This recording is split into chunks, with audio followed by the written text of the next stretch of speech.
Assalamualaikum warahmatullahi wabarakatuh. Waalaikumsalam warahmatullahi wabarakatuh. Kados sing panjenengan aturaken kala wau bahwa kita harus mengadakan mawas diri atau evaluasi.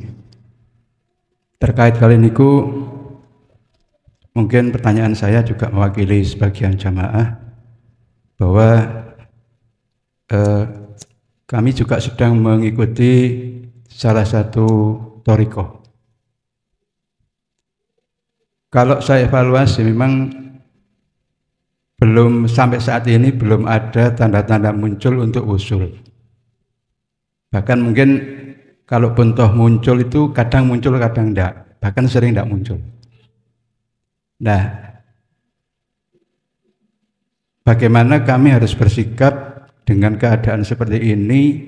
Apakah thariqah yang sedang kami ikuti itu harus kami tinggalkan?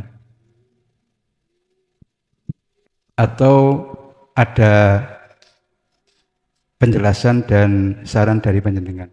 Matur nuwun, Gus. Menurut saya jangan.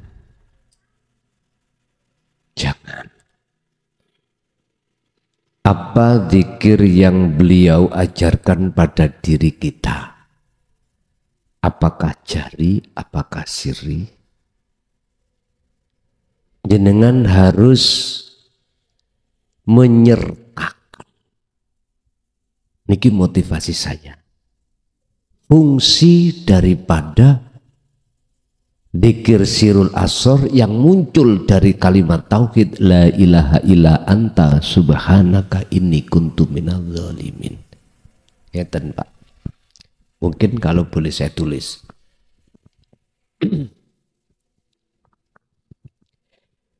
Kita kan sudah dikasih pahaman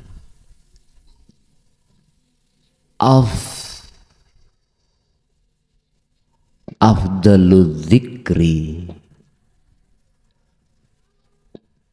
fa'lam annahu la ilaha illallah.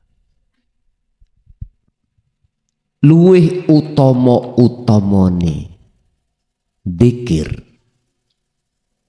yaiku fa'lam ngertenono sira annahu ing sak temeni dzikir rupane la ilaha illallah.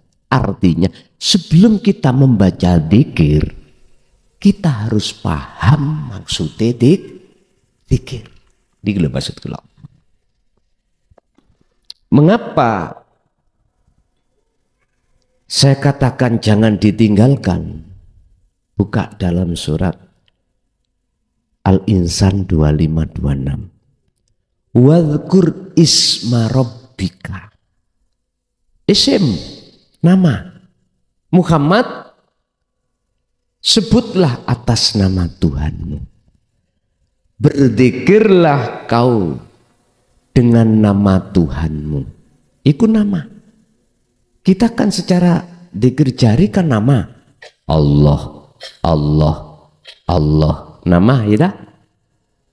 Dan atau diucap dalam hati siri. Ningati ngucap Allah. Ningati. Lah siri tak. Thariqah manapun itu mesti ngajarkan itu. Cuman fa'lam. Jenengan harus mendapatkan kepahaman daripada dzikir yang dimaksud itu bagaimana. La ilaha illallah itu. Di situ ada nafi dan isbat. Menafikan dan mengisbatkan. Artinya nafikanlah, hanguskanlah wujud sakliyane Allah yang disebut makhluk dalam hati kita. Setelah itu isbat ilallah, tetapkanlah wujud yang ada. Yang wujud hanyalah Allah. Sing dimaksud Allah itulah ilahun wahid, hidup yang menguasai jenengan. Jadi silahkan terus secara dohir berzikir jahar dan atau hati zikir siri, tapi kudu sampean sertakan sirul asrar. Niki lho maksud kula. Gak usah ditinggal tapi disertakan. Apa sih zikir sirul asrar? Zikir yang hati jenengan sudah tidak mengucap tapi merasa, sehingga nafi isbat nanti bisa terjadi. Praktek kayak nopo ngeten. Pertama, sebelum jenengan iki berzikir, hadirkan dulu dalam rasa sampean tentang wujudnya Allah. Mboten angen-angen lho, mboten nggih. Jangan diangan-angan wujudnya Allah, nggak boleh. Dihadirkan, dirasa. Rasa itu apa? Iman. Mana wujudnya Allah? Hidup itu. Sampean rasakan, sampean imankan hidup yang ada di dalam dan di luar jenengan itu dengan bukti napas bisa keluar masuk, dengan bukti mata bisa berkedip, telinga bisa mendengar, mulut bisa mengucap. Itu namanya sirul asror di tahapan su'aul basiroh. Mengimankan, merasakan yang wujud hanyalah hidup itu. Kalau ini sampai terus lakukan, maka Allah akan memindahkan ke ainul basiroh. Ainul basiroh itu bertemu. Proses su'aul basiroh ini dzikir adalah membersihkan pengakuan jenengan yang bisa dzikir. Pengakuan jenengan yang bisa ini, bisa itu pembersihan. Kalau ini sudah dianggap Allah bersih, maka ainul basiroh, sirul asrar itu akan muncul akunya Allah dalam diri jenengan. Setelah keakuan kita sebagai makhluk yang berzikir, yang nyapo-nyapo itu hilang.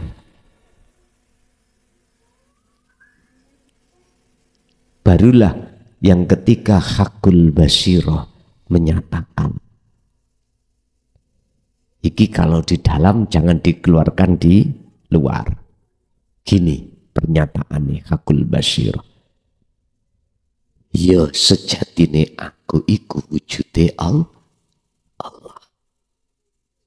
Bukan aku makhluk loh Pak ya. Makhluk mang tadi kan sudah fana, sudah hancur.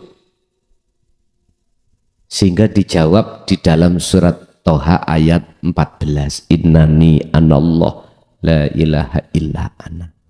Lah Kanjeng Nabi iku ya murui tentang dzikir niki. Di manakah itu? Surat Al-Anbiya ayat 14. Ayat 25. Wa ma arsalna min qablika mir rasulin illa nuhi ilaihi annahu la ilaha illa ana fa'budu. Muhammad dalam Gusti, aku tidak mengutus utusan sebelummu, termasuk dirimu nanti, kecuali harus menerima, mengemban dan mensiarkan dan mencerdaskan atau menyampaikan tauhid ini terhadap para umat. Ini tauhid yang paling mentok Pak ya. Kan ada 4. La ilaha illallah syariat, la ilaha illa huwa thariqah, la ilaha illa anta hakikat, la ilaha illa ana makrifat. Tapi ini terkesan ditutup-tutupi. Andai kata Rasulullah tidak menyampaikan, Dan para rasul sebelum Kanjeng Nabi tidak menyampaikan, gak mungkin akan muncul surat Al-Anbiya ayat 25. Gini aja ada yang bantah. Wah, pernah Rasulullah menyampaikan la ilaha illa anta.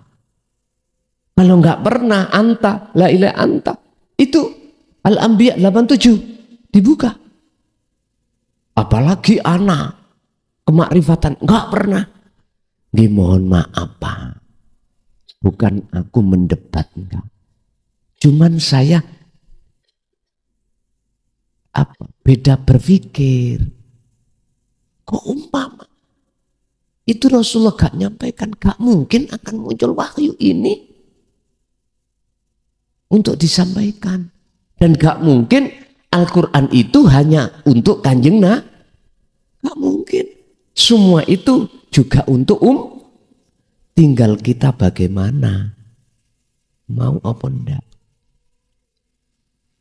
Nggih Pak Yun Sewu, orang kalau sudah ketebelan syariat, jujur mawon, aku gak nyalahkan orang, diri saya sendiri aja. Udahlah awangel untuk menerima hakikat. Kalau kita sudah belajar tauhid la ilaha illallah dan la ilaha illallah, untuk menerima anta wa ana susah. Padahal ini jelas Allah sampaikan di dalam surat Al-Anbiya. Terus andai kata kita tidak mau menerima dan mengamalkan wahyu tersebut, ya mestinya jangan ngaku-ngaku kita umat Rasul. Lalu kita meninggalkan apa yang Rasulullah ajarkan. Dan ini Pak Nyun Sewu, sangat longko orang yang mau menaikkan tauhid tersebut. Bahkan yang banyak mengatakan dzalika dolalatun, itu sesat. Gimpun sakersa. Ra kenek dikandani ya monggo. Haknya kita masing-masing. Kanjeng Nabi yo gak nyalahno kok sing nolak Rasulullah gak nyalahno. Malah menghormati. Kafir dhimmi yang hidup di tengah-tengah kota Mekah gak dibunuh oleh Kanjeng Nabi, enggak. Malah beliau dawuh, sapa sing udik-udik kafir dhimmi padha mbek udik-udik aku. Ngoten Kanjeng Nabi. Kafir dhimmi itu apa? Kafir yang lain keimanan, beda keimanan, tapi patuh dengan hukum negara Mekah. Beda nek kafir harbi lho Pak. Kafir harbi itu kafir yang jelas-jelas ngejak perang. Ayo ungkalen celuritmu, pedangmu, ungkalen.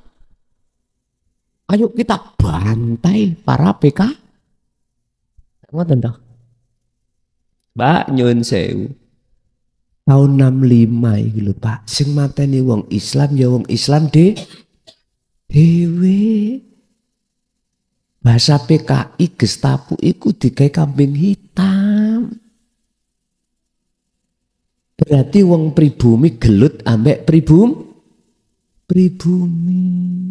Wis gara-gara orang ngerti ilahun wahid. Saya melihat Timur Tengah, kode Islami, gelut, paten binaten. Semua itu karena belum sampai ilahun wahid, wis titik. Sebab kalau sudah sampai keahatan pada Tuhan, yang ada adalah illa rahmatan lil ngalamin. Seperti Rasulullah dicaci yo gak nyaci, didoni yo gak ngidoni. Jadi dibalas kesabaran, dibalas keikhlasan. Itu cara Rasulullah berdakwah. Itu alias dimaklumi, lawang gak paham.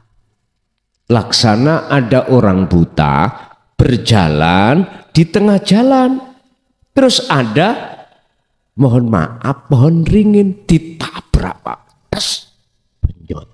Salah enggak? Boten, karena dia tidak melihat pohon beringin. Kita maklumi. Tapi kalau sudah dikatakan, Pak, di tengah jalan ada pohon beringin, dari sopo sih kau no? Ditabrak, bonongan. Bisa percaya toh? Ya percaya ya sudah.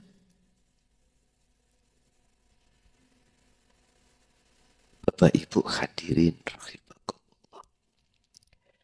Menurut saya Pak, jangan ditinggalkan.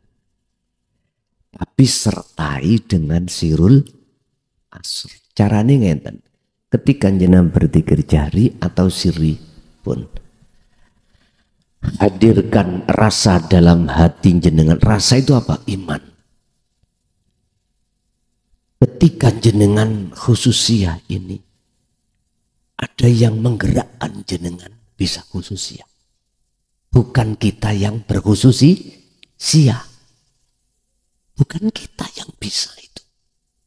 Sampai harus merasakan kehadiran wujudi Allah dalam diri jenengan, sehingga seakan-akan jenengan bisa berzikir Allah, baik lesan maupun hati. Lakukanlah itu Muhammad, bukratan wa asila. Al-Insan 25. Pagi sampai sore. Lewat napas masuk keluar Allah, sambil merasa kehadiran wujud Allah, yaitu hidup yang mengeluarkan dan memasukkan napas. Dengan begitu jenengan nanti soyo suwe lama kelamaan tidak mengakui dzikir iku dzikir jenengan, tidak mengakui sampai lepas. Pasti ada pelepasan. Padang, oh iso dzikir iku sejatine sumber teko Gusti Allah. Dalilin di la haula wala quwata illa billah. Hadis Qur'ani, Allahu khalaqakum wa ma ta'malun.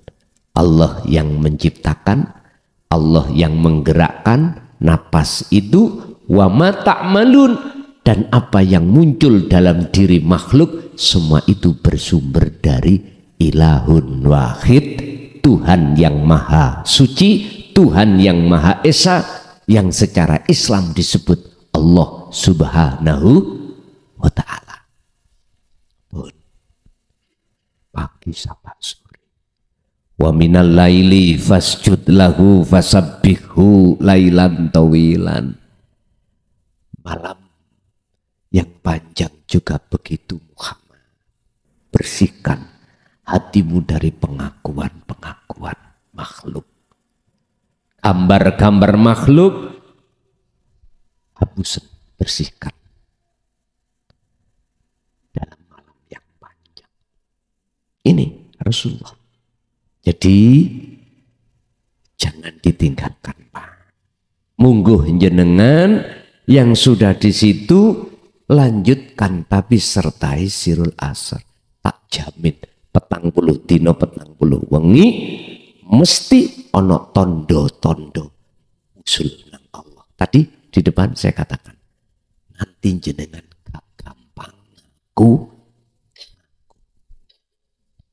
Segala apa yang muncul dalam diri kita, kita gak gampang muncul, gak gampang ngaku.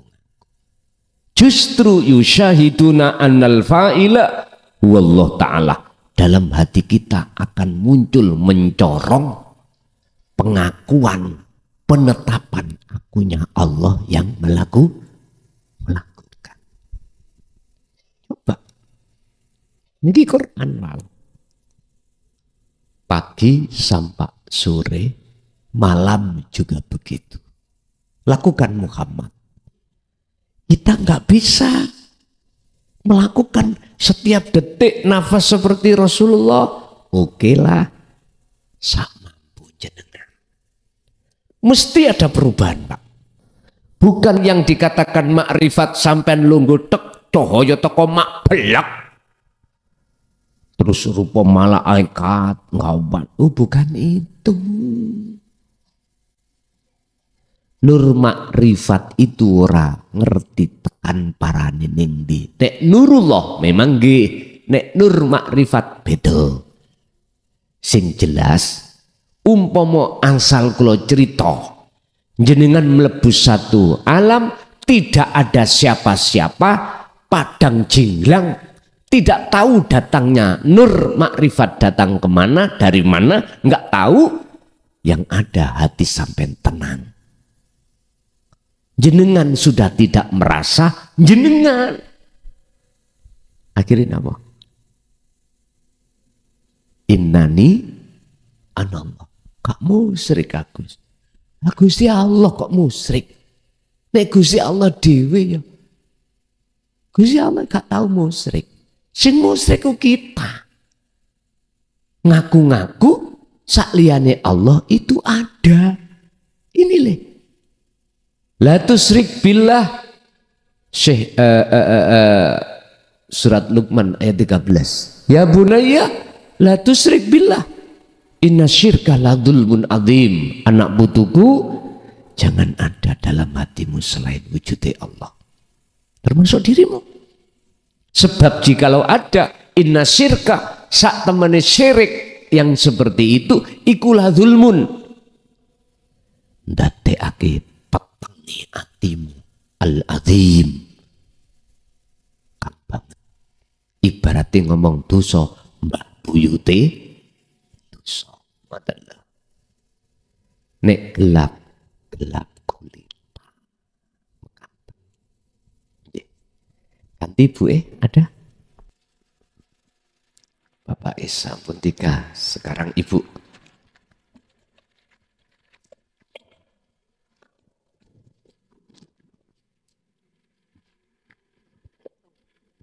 Assalamualaikum warahmatullahi wabarakatuh.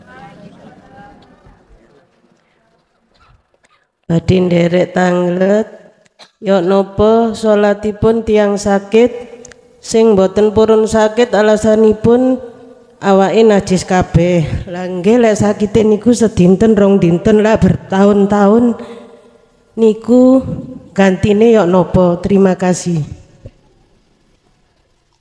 Assalamualaikum warahmatullahi wabarakatuh. Waalaikumsalam warahmatullahi wabarakatuh.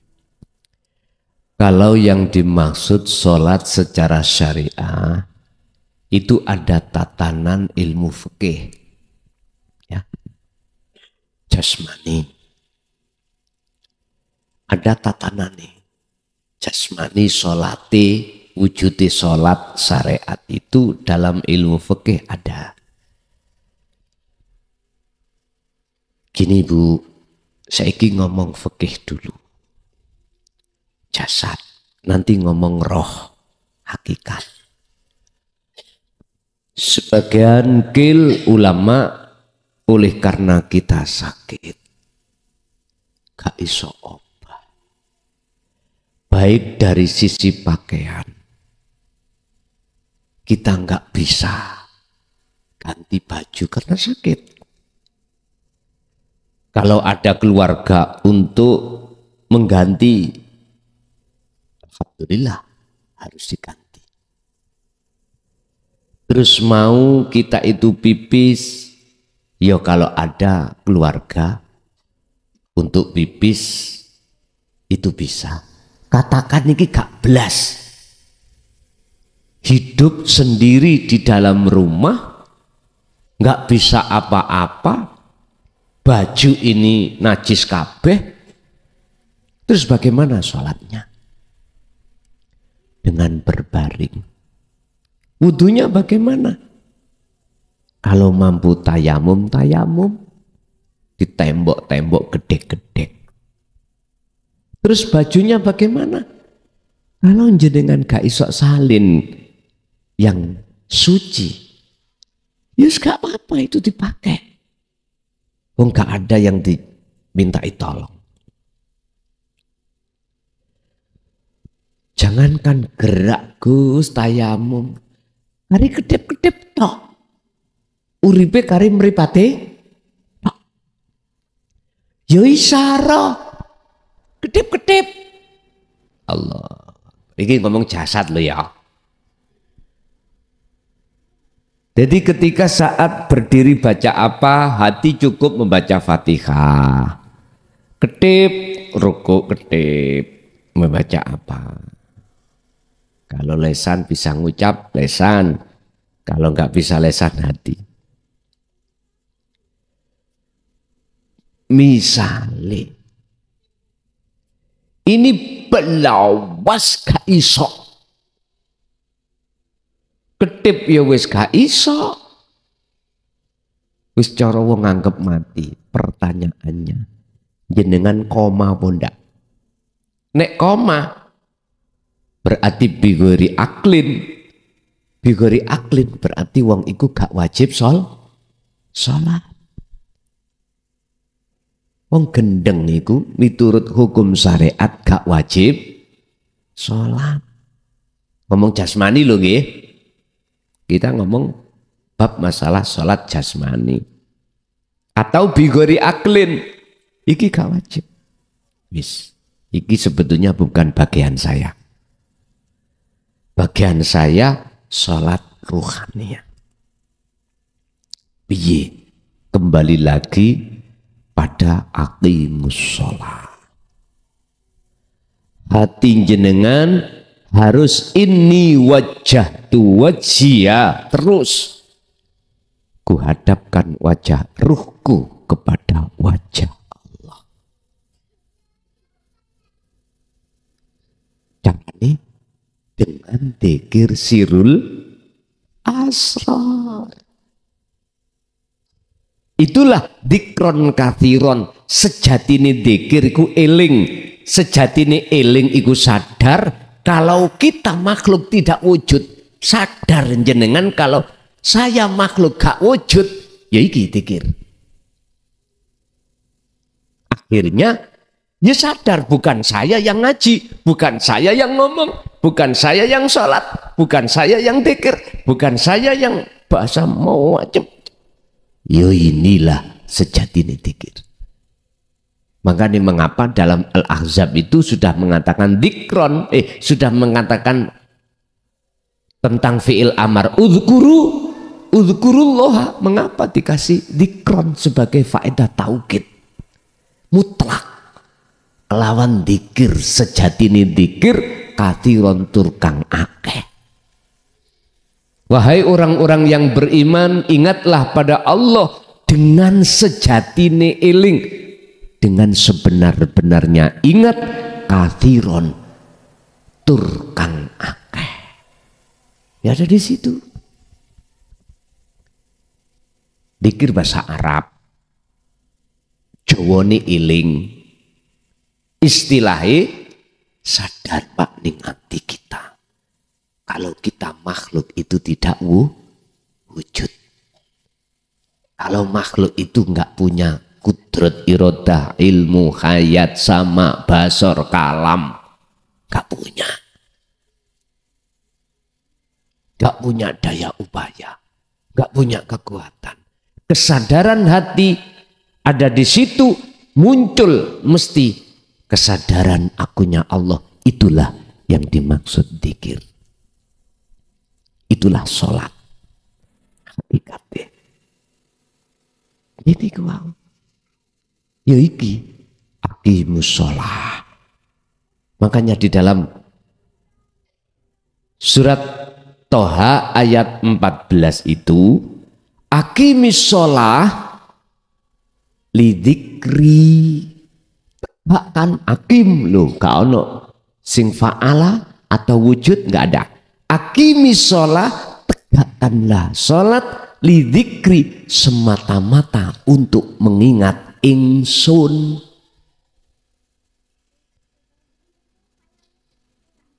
Niki Pak, kalau tidak dibuka Al-Quranul Qadim, ingsun keakuan Allah hidup akan muncul dalam hati seseorang manakala sudah fana ingsun wujud makhluk, baru bisa terjadi. Kalau belum, nggak bisa. Jadi Bu,